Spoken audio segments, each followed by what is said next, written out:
जय हिंद दोस्तों आज के इस वीडियो में हम लेकर आए हैं रिमाइंडर थ्योरम पर आधारित कुछ महत्वपूर्ण प्रश्न। और इन प्रश्नों को हम लोग बहुत शानदार तरीके से, बहुत सरल तरीके से सॉल्व करने वाले हैं और आपको पूरा कॉन्सेप्ट यहाँ पर इनका बताया जाएगा। पिछले वीडियो में भी हमने रिमाइंडर थ्योरम पर आधारित बहुत ही शानदार प्रश्नों को किया था। अगर वो वीडियो नहीं देखे हैं तो वीडियो जाके देख सकते हैं, आपको चैनल पर मिल जाएगा। ठीक है, डिस्क्रिप्शन में हम लिंक भी आपको दे देंगे। तो देखिए यहाँ पर कुछ प्रश्नों को और हम लेकर आए हैं और महत्वपूर्ण प्रश्न होने वाले हैं। ऐसे ही प्रश्न आपके किसी भी परीक्षा में, चाहे एसएससी हो, रेलवे हो, यूपीएसआई हो, किसी भी परीक्षा में ऐसे प्रश्न पूछे जाते हैं। ये टॉपिक बहुत ही महत्वपूर्ण है। रिमाइंडर थ्योरम जो है हमारा, ये आता है नंबर सिस्टम के अंदर, उसमें कि ये टॉपिक बड़ा ही महत्वपूर्ण है आपके किसी भी एग्जाम के लिए। ठीक है, चलिए ये जो प्रश्न हमारे सामने दिख रहा है, इस प्रश्न को देखिएगा।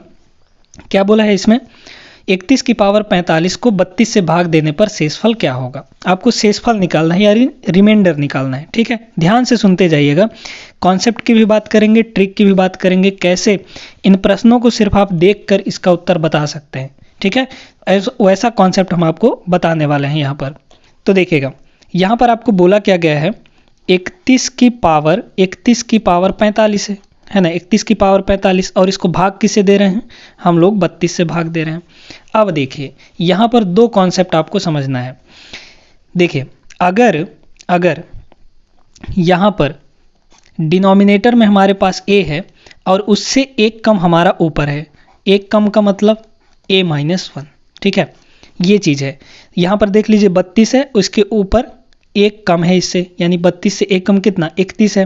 तो अगर नीचे में a है और ऊपर में a-1 है और इसका पावर n है, तब आपको क्या करना है, तब आपको इस कंडीशन में मतलब कि जब नीचे a हो और ऊपर में a-1 हो, यानी नीचे वाले से एक कम हो, है ना, न्यूमरेटर में, तो आपको n को देखना है। अगर n हमारा इवन यानी कोई सम संख्या हुआ, ठीक है, अगर n हमारा इवन हुआ तो जो इसका रिमाइंडर हो जाता है, इसका रिमाइंडर इस केस में हो जाता है r = 1। अगर कोई सम संख्या हुआ तो r सीधे 1 हो जाएगा। अगर वहीं पर जो n है वो हमारा ऑड हुआ, यानी विषम संख्या हुआ, तो रिमाइंडर हमारा इस केस में बेस ही रिमाइंडर होता है। बेस का मतलब जो यहाँ पर है ना, यहाँ पर भाई बेस ये होता है, पावर ये होता है, समझ में ना। तो अगर हमारा n यानी जो पावर में लगा है घात, वो हमारा कोई विषम संख्या है, तो जो रिमाइंडर होगा वो बेस ही हो जाएगा। लेकिन अगर वहीं पर जो हमारा n है पावर, वो सम संख्या है, तो उस केस में रिमाइंडर कितना होगा, 1 होगा। ऑलवेज 1 होगा, है ना, हमेशा ऑलवेज 1 ही होगा। कब, जब हमारा ये सम संख्या होगा n। तो इस कंडीशन में देखिए, इस प्रश्न में देखिए, पहली बात तो हमको यहाँ पर सीधे समझ में आ रहा है कि 32 से एक कम है ऊपर, है ना, 32 से एक कम है ऊपर, 31 है। तो हम क्या करेंगे, जब ऐसा केस आ जाएगा तो हम पावर को देखेंगे। पावर हमारा 45 है और 45 क्या है, एक ऑड नंबर है, यानी विषम संख्या है। बिल्कुल सही बात है, विषम संख्या। तो जब विषम संख्या होता है तो रिमाइंडर हमने क्या बताया, अभी बताया कि बेस ही रिमाइंडर हो जाता है। तो बेस इसका कितना है, 31 है, यानी इसका जो रिमाइंडर होगा वो कितना आ जाएगा दोस्तों, 31 आ जाएगा। मतलब ऑप्शन नंबर ए इसका करेक्ट होगा। उम्मीद करते हैं कि आपको कॉन्सेप्ट भी समझ में आ गया होगा और कैसे किया जाएगा इस प्रश्न को, वो भी आपको समझ में आ गया होगा। चलिए आगे बढ़ते हैं अगले सवाल पर। अगला सवाल भी थोड़ा सा हटके है, इससे थोड़ा सा हटके, ठीक है, उसके लिए भी हम लोग कॉन्सेप्ट सीखते हैं। चलिए दोस्तों, अगला सवाल देखिएगा। ये भी एक बहुत ही शानदार सा सवाल है। एक बार वीडियो पॉज करके आप लोग इसको सॉल्व करने का ट्राई करिए। ठीक है, देखिएगा क्या दिया है, 2 की पावर 23 भागे 10। ठीक है, ध्यान से सुनते जाइएगा, बहुत ही शानदार सा प्रश्न है। अगर आपको कॉन्सेप्ट नहीं पता है तो आप क्या करेंगे, आप करेंगे इसको 2 की पावर 23 यानी 2 को 23 बार गुणा करेंगे, फिर उसके बाद 10 से भाग देंगे और शेषफल निकालेंगे। तो आपका इससे बहुत ज़्यादा टाइम जाएगा। ट्रिक समझिएगा क्या है। देखिए यहाँ पर 2 की पावर है 23, है ना, 2 की पावर है 23। अब बटे में कितना है, बटे में है हमारा 10, है ना। अब इस 2 को ऐसा बनाना है कि ये 10 के करीब चला जाए, लेकिन 10 से थोड़ा सा बड़ा होना चाहिए। तो अगर हम 2 की पावर 1 लेते हैं तो 2 की पावर 1 में क्या हो जाएगा, ये 2 ही हो जाएगा। अगर हम 2 की पावर 2 लेते हैं तो ये 4 हो जाएगा, मतलब 10 से नीचे ही है अभी। ये 2 की पावर अगर हम 3 करते हैं तो ये हो जाएगा 8, अभी भी 10 से नीचे ही है। 2 की पावर अगर हम 4 करते हैं तो हमारा 16 आ जाएगा। मतलब यहाँ पर हमको क्या करना है, 2 की पावर 4 लेना है। समझ में आ गया कि नहीं? 2 की पावर 4 लेना है तो देखिए क्या करेंगे, इसको ऊपर वाले को हम ऐसे लिख सकते हैं 2 की पावर 4, तो ये हो गया हमारा कितना 16, 2 की पावर 4। अब हमारे पास कितना है 23 ठो है ना, तो 3 ठो आप अलग कर लीजिए। देखिए इसको आप 4 से भाग दे दीजिए, ऐसा करिए, यहाँ पर 4 है ना, पावर में 4 है तो 4 से इसको भाग दीजिए। 23 को 4 से भाग देंगे तो 4 पंचे 20 यानी 5 हमारा आया, लेकिन 3 ठो अभी बचा हुआ है शेष, तो उसको आप बगल में यहाँ पर गुणा कर दीजिए। ठीक है, कोई दिक्कत नहीं है, मतलब वही हुआ। देखिए 2 की पावर 4 इंटू और इसका भी ब्रैकेट का भी पावर 5 लिख दिए तो कितना हो गया। आप जानते हैं कि पावर, दोनों पावर के बीच अगर ब्रैकेट लगा है तो वो आपस में मल्टीप्लाई हो जाता है, यानी 4 का गुणा 5 में हो जाएगा तो 20, यानी 2 की पावर 20 यहाँ पर और 2 की पावर 3 यहाँ पर, तो पावर पावर जुड़ जाता है जब मल्टीप्लाई होता है तो, यानी 2 की पावर 23 टोटल ये हो गया। यानी 2 की पावर 23 को ही हमने इस तरीके से लिख दिया है। ठीक है, कोई दिक्कत नहीं जानी चाहिए यहाँ तक। हम 2 की पावर 4 क्यों किए हैं, क्योंकि हमको 10 से थोड़ा सा आगे जाना है, यानी 16 बनाना है। समझ में आया ना? अब देखिए यहाँ पर बटे में हमारा कितना है 10 ही है। अच्छा, इस 2 की पावर 4 को हम क्या लिख सकते हैं 16 लिख सकते हैं, बिल्कुल लिख सकते हैं। और बटे में, अच्छा पावर इसका कितना है 5 है, अब बटे में कितना हो जाएगा 10, और इंटू यहाँ पर कितना है 2 की पावर 3 का मतलब क्या 8 है ना, 2 की पावर 3 का मतलब क्या 8। अब सुनिए यहाँ पर ये कॉन्सेप्ट लागू होता है कि हमने कल आपको बताया था कि आपको अगर मल्टीप्लाई में दिया है प्लस में दिया है तो आप अलग अलग रिमाइंडर निकालिए और दोनों को मल्टीप्लाई कर लीजिए, है ना। तो देखिए अगर हम इसको 16 को 10 से डिवाइड करते हैं तो 16 को 10 से डिवाइड करेंगे तो 10 एक कम 10, बचा कितना 6, यानी शेषफल हमारा 6 आ गया। इसका पावर कितना है 5 है ना, पावर 5, और बटे में तो ये 10 रहेगा ही, हमेशा रहेगा, ध्यान रखिएगा 10 हमेशा पीछे रहा है, जिससे हम डिवाइड कर रहे हैं वो रहेगा ही रहेगा। अच्छा, इनटू में ये कितना है 8 है, तो 8 को अगर हम 10 से डिवाइड करेंगे तो 8 को 10 से डिवाइड करिए, शेषफल कितना जाएगा 8 ही रहेगा। क्यों? क्योंकि वो नहीं हो रहा है डिवाइड, तो नहीं हो रहा है डिवाइड, तो उस केस में जो शेषफल है वो 8 ही बचेगा, है ना। तो शेषफल इसके केस में हमारा 8 आ गया। अब यहाँ पर एक कॉन्सेप्ट जरूर आप समझिएगा। देखिए अगर हम 6 की पावर 1 यानी कितना हुआ 6, 6 को 10 से डिवाइड करेंगे तो शेषफल कितना आएगा 6 ही आएगा, क्योंकि छोटा है नहीं कट रहा है। 6 की पावर 2 36 हुआ, 36 को 10 से डिवाइड करेंगे तो 10 तियां 30 है ना, बचा 6, उस केस में भी 6। देख लीजिए अगर हम 6 की पावर 1 को यानी 6 को 10 से डिवाइड करेंगे तो रिमाइंडर कितना आएगा 6 आएगा। अगर हम 6 की पावर 2 यानी 36 को 10 से डिवाइड करेंगे तो रिमाइंडर कितना आएगा 6 ही आएगा। रिमाइंडर की बात कर रहे हैं भाई, 10 तियां 30, बचा कितना 6। अगर हम 10 की पावर 3 6 की पावर 3 कितना होगा, तो होगा आपका 216 है ना, 6 छक्के 36, 36 छक्के 216। 216 को भी 10 से डिवाइड करेंगे, 216 को भी 10 से आप डिवाइड करेंगे तो रिमाइंडर कितना आएगा 6 ही बचेगा। यानी 6 का पावर कुछ भी हो, अगर हम उसको 10 से डिवाइड करते हैं तो रिमाइंडर हमेशा 6 आता है। तो यहाँ पर नोट कर लीजिए, नोट क्या है कि अगर 6 का पावर कुछ भी है और उसको हम 10 से डिवाइड कर रहे हैं तो इस केस में जो रिमाइंडर है वो हमेशा 6 आता है। यानी इसका जो रिमाइंडर है वो कितना आ जाएगा, 6 की पावर 5 को हम 10 से डिवाइड करेंगे तो पावर कुछ भी हो, 6 को अगर 10 से डिवाइड कर रहे हैं तो रिमाइंडर हमेशा कितना आ जाएगा 6 आ जाएगा। यानी इसको 10 से डिवाइड करने पर रिमाइंडर आ गया हमारा 6, इंटू 8 को 10 से डिवाइड करने पर रिमाइंडर कितना आएगा 8 ही आ जाएगा, है ना। बटे में ये 10 अभी रहेगा ही रहेगा। अब देखिए 6 कितना हो गया 48। अब अगर 48 को हम 10 से डिवाइड करेंगे तो 10 चौक 40, बचा कितना शेष 8 बचा। यानी जो यहाँ पर रिमाइंडर है वो कितना आ जाएगा दोस्तों, ये आ जाएगा 8। ऑप्शन नंबर डी इसका करेक्ट हो जाएगा। उम्मीद करते हैं कि आपको इसका पूरा कॉन्सेप्ट समझ में आ गया होगा, कैसे कैसे हमको इसको करना है। ठीक है, प्रैक्टिस करेंगे तो ये बहुत आसान तरीके से जल्दी हो जाएगा। और अगर आप कॉन्सेप्ट को, चीज़ों को ध्यान में रखते हैं तो चीज़ें आसानी से हो जाती हैं। ठीक है, ये कॉन्सेप्ट ध्यान में रखिएगा कि अगर 6 का पावर कुछ भी हो उसको 10 से डिवाइड करेंगे तो रिमाइंडर हमेशा 6 ही आएगा, है ना। चलिए, तो उम्मीद करते हैं कि ये वाला कॉन्सेप्ट भी, ये वाला सवाल भी आपको समझ में आ गया होगा।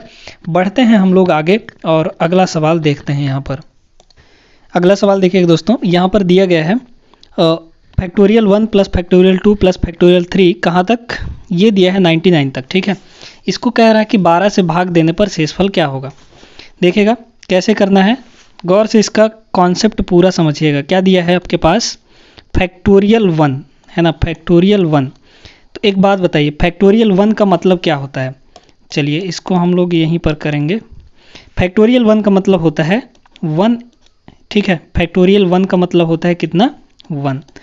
फैक्टोरियल 2 का मतलब क्या होता है, फैक्टोरियल 2 का मतलब होता है 1 × 2 यानी 2। फैक्टोरियल 3 का मतलब क्या होता है कि 1 से लेकर 3 तक का मल्टीप्लाई, यानी 1 × 2 × 3 बराबर ये कितना हो जाएगा, ये हो जाएगा 6 हमारा, है ना। इसी तरीके से फैक्टोरियल 4 का मतलब क्या हुआ कि 1 से लेकर 4 तक का मल्टीप्लाई, तो 1 × 2 × 3 × 4, इसको अगर हम करेंगे तो ये आ जाएगा हमारा 24। ठीक है, इतना ही कॉन्सेप्ट आपको समझना है, ध्यान से सुनते जाइएगा। यहाँ पर क्या है, फैक्टोरियल 1 का मतलब क्या हुआ, 1 प्लस फैक्टोरियल 2 का मतलब 2 प्लस फैक्टोरियल 3 का मतलब 6, है ना। फैक्टोरियल 3 का मतलब 6 प्लस फैक्टोरियल 4 का मतलब 24।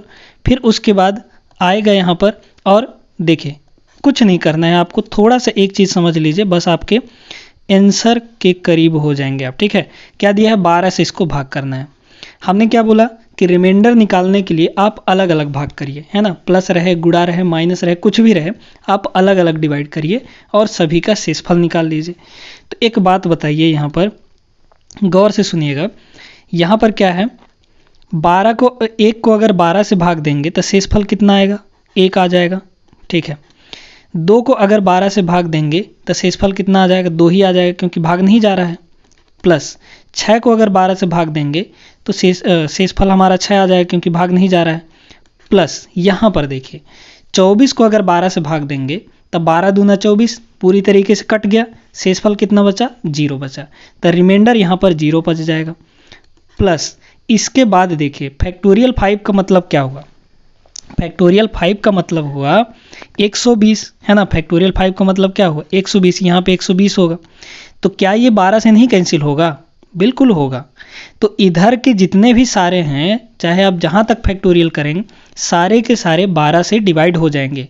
तो जब 12 से डिवाइड हो जाएंगे तो शेषफल कितना बचेगा, 0 ही ना बचेगा।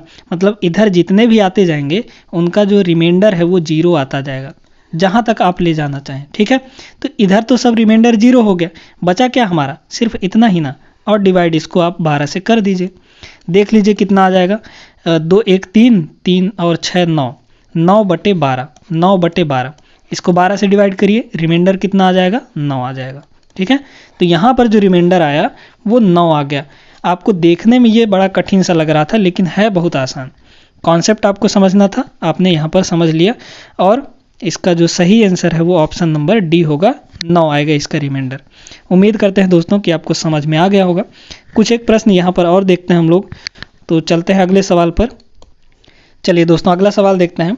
ये सवाल बड़ा ही लाजवाब है, इसमें आपको थोड़ा सा घुमाया गया है, ठीक है, लेकिन है बहुत आसान सा। ध्यान से सुनते जाइएगा। क्या दिया है, 500 की पावर 5 की पावर 501, इसको आपको डिवाइड करना है 126 से। अब इसमें आपको बताना है रिमाइंडर कितना होगा। ठीक है, ध्यान से सुनते जाइएगा। हमने क्या बताया आपको कि इस ऊपर वाले को, न्यूमरेटर को, इस डिनोमिनेटर के करीब ले आइए। ठीक है, तो अगर हम इसको करीब लाना चाहें तो क्या होगा, 5 की पावर 1 करेंगे तो 5 ही होगा, 126 के करीब नहीं आया। 5 की पावर अगर हम 2 करें तो 5 5 25, यानी ये हो जाएगा 25, अभी भी करीब नहीं आया। 5 की पावर अगर हम 3 करें तो 5 की पावर 3 कितना हो जाएगा, 125 आ गया, है ना, मतलब इसके करीब आ गया। तो इसको हम लोग लिख सकते हैं 5 की पावर 3। अब 5 की पावर 3 है तो ऊपर में कितना पावर होगा, देख लीजिए, इसको 3 से डिवाइड कर दीजिए और लिख दीजिए, है ना। तो 501 को अगर हम 3 से डिवाइड करें तो कितना आ जाएगा, ये आ जाएगा 3 एक कम 3, बचा कितना आपका यहाँ पर 2, तो 20 हो गया, 3 छक 18, बचा कितना 2, तो 21 हो गया, 3 सत्ते 21 यानी 167। तो यहाँ पे बाहर हम लिख सकते हैं 167, बटे में कितना हमारे पास 126, मतलब वही हुआ भाई। ये कितना हुआ, 3 और 167 को मल्टीप्लाई करेंगे तो 501 ही ना आएगा। ठीक है, अब देखिए 5 की पावर 3 कितना होगा, 125 होगा, और बटे में कितना है 126। ये तो वही कॉन्सेप्ट लग गया जो हमने आपको अभी अभी शुरू में स्टार्टिंग में बताया था। क्या कॉन्सेप्ट, देख लीजिए, ये इससे एक कम है, तो जब एक कम होता है, न्यूमरेटर एक कम है डिनोमिनेटर से, तो आप पावर को देखते हैं, पावर यहाँ क्या है, ऑड नंबर है, तो जब भी ऑड होगा तो रिमाइंडर क्या होगा, बेस हो जाएगा, बेस। और बेस इसका कितना है, बेस है इसका 125। तो ये आपका रिमाइंडर आ जाएगा, ऑप्शन नंबर बी यहाँ पर आपका करेक्ट आंसर बनेगा। तो चलिए इस सवाल को भी हमने आसान तरीके से सॉल्व कर लिया। अब बढ़ते हैं आगे, एक सवाल यहाँ पर और हम लोग देखते हैं। चलिए दोस्तों, अगला सवाल दिया गया है, बहुत ही मस्त सवाल है, इसको सॉल्व करेंगे, कैसे करेंगे ध्यान से सुनते जाइएगा। क्या दिया है, 69 की पावर 69 है ना, और प्लस 67 बटे 68 दिया है। अब आपको एक कॉन्सेप्ट यहाँ पर और समझना पड़ेगा, देखिएगा, हमको क्या करना है, 69 की पावर 69 को पहले 68 से डिवाइड करेंगे और इसका शेषफल निकालेंगे, और 67 की पावर 68 इसको हम लोग डिवाइड कर देंगे। ठीक है, तो ध्यान दीजिएगा यहाँ पर क्या करना है, अगर यहाँ पर क्या है, यहाँ पर कंडीशन थोड़ा सा उल्टा दे दिया है। उल्टा क्या, ऊपर वाला a है ना, ऊपर नीचे वाले को a अगर लेते हैं तो ऊपर वाला यहाँ पर a+1 है, मतलब अब की बार जो न्यूमरेटर है वो डिनोमिनेटर से एक ज़्यादा है। अभी तक हमने क्या सीखा कि जो डिनोमिनेटर है उससे एक कम होता है न्यूमरेटर, तब हमको वो केस लगाना पड़ता है, उसमें आपको पावर देखना होता है, ऑड है कि इवन है। लेकिन यहाँ पर केस उल्टा हो गया, क्या है, न्यूमरेटर जो है डिनोमिनेटर से एक ज़्यादा है, तो जब भी ऐसा हो तब पावर चाहे कुछ हो, इसका जो रिमाइंडर हो जाता है वो हमेशा एक हो जाता है। ठीक है, इसको ध्यान रखिएगा कि अगर न्यूमरेटर डिनोमिनेटर से एक ज़्यादा है तो पावर न्यूमरेटर का कुछ भी होता है, रिमाइंडर हमेशा एक ही आता है। इस कॉन्सेप्ट को नोट कर लीजिए अच्छे तरीके से, ठीक ना। तो यहाँ पर क्या दिया है, 69 की पावर 69, अब प्लस कितना है 67, बटा में कितना है 68। तो अगर हम 69 को 68 से डिवाइड करेंगे, 69 की पावर 69 को, तो देख लीजिए यहाँ पे क्या है, यहाँ पर है ये इससे एक अधिक है ना, यहाँ पे 68 है, यहाँ पे 69 है, एक अधिक है। तो जब एक अधिक हो तो पावर चाहे कुछ भी हो, रिमाइंडर कितना आएगा, एक आएगा। तो यानी इन दोनों को डिवाइड करने पर रिमाइंडर कितना है, एक, प्लस 67 को 68 से डिवाइड करने पर रिमाइंडर कितना आ जाएगा, ये 68 ही आ जाएगा, है ना, बटे कितना है, 67 आ जाएगा, है ना। क्यों, क्योंकि नहीं कट रहा है ना भाई, भाग नहीं जाएगा, 67 छोटा है 68 से, तो 68 से कैसे भाग जाएगा 67 में, रिमाइंडर 67 ही होगा, बटे में कितना होगा, ये 68 रहेगा ही रहेगा, बराबर इधर कितना हो गया, 1 + 67, इनको जोड़ेंगे तो ये हो जाएगा 68, 68 बटे 68। अब यहाँ पर कुछ लोग कहेंगे कि एक आ जाएगा, एक ऑप्शन टिक कर देंगे जो कि गलत है। आपको यहाँ पर देखना है कि रिमाइंडर कितना है, आपको भागफल थोड़ी ना लेना होता है। तो देखिए ये तो इससे कैंसिल हो जाएगा, तो कैंसिल होने के बाद भाई 68 एक कम 68 पूरी तरीके से कट गया, तो रिमाइंडर कितना आएगा, 0 आ जाएगा। यानी पर यहाँ पर जो इसका रिमाइंडर होगा ऑप्शन नंबर सी होगा, 0 होगा। कंफ्यूज मत होइएगा, यहाँ पर गलती होने का चांस बहुत ज़्यादा रहता है। सीधे सीधे वो देखते हैं कि 68 बटा 68 है, कैंसिल होके एक आ जाएगा और एक वही टिक कर देते हैं, जो कि गलत हो जाता है। आपको शेषफल देखना है, ना कि भागफल। समझ में आ गया कि नहीं। तो इसका जो सही आंसर है वो 0 होगा। उम्मीद करते हैं कि ये वाला सवाल भी आपको क्लियर हो गया होगा। तो दोस्तों आज की इस वीडियो में बस इतना ही। उम्मीद करते हैं कि सारा कॉन्सेप्ट, सारा ट्रिक आपको समझ में आ गया होगा। मिलेंगे हम लोग अगले वीडियो में, तब तक आप लोग सभी अपना ख्याल रखिएगा। जय हिंद।